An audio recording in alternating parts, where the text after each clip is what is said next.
Assalamualaikum warahmatullahi wabarakatuh. Saya Deviani Anggreni, mahasiswi Psikologi Universitas Persada Indonesia YAI. Dalam kali ini saya ingin mempresentasikan tugas psikologi komunikasi saya yang membahas tentang peran psikologi komunikasi pada kecemasan masyarakat dalam situasi pandemi COVID-19. Yang pertama, saya akan menjelaskan tentang COVID. Virus COVID itu apa sih? Virus COVID itu virus baru yang ada di dunia ini. Awalnya COVID itu berasal dari negara Cina hingga menyebar ke seluruh negara di dunia.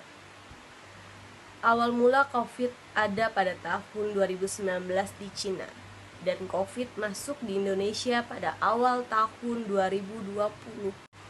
Bapak Presiden Joko Widodo mengumumkan bahwa ada virus baru di Indonesia. Masyarakat panik dan bertanya-tanya, apa sih itu COVID? Dan seperti apa penularan COVID? Mereka panik sebab pemerintah bilang kok penyakit ini penyakit yang mematikan. Sehingga masyarakat panik dan cemas dan mencari tahu berita di sosial media, media massa, dan lain-lain.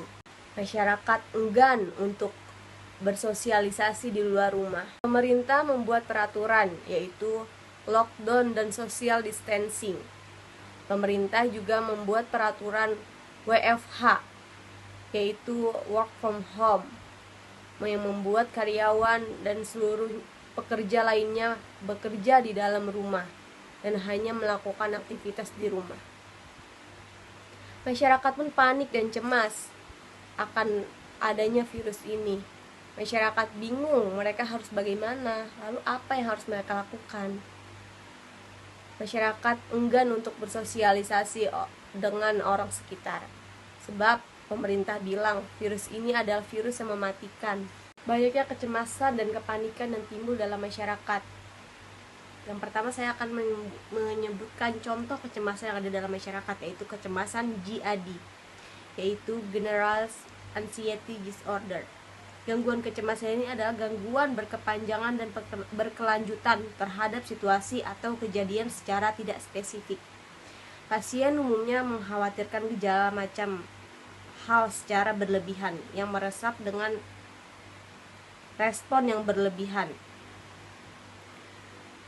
Melihat banyaknya kecemasan yang ada dalam masyarakat, psikologi komunikasi dapat menguraikan dan meramalkan apa yang reaksi yang diperoleh secara seseorang menyampaikan pesan.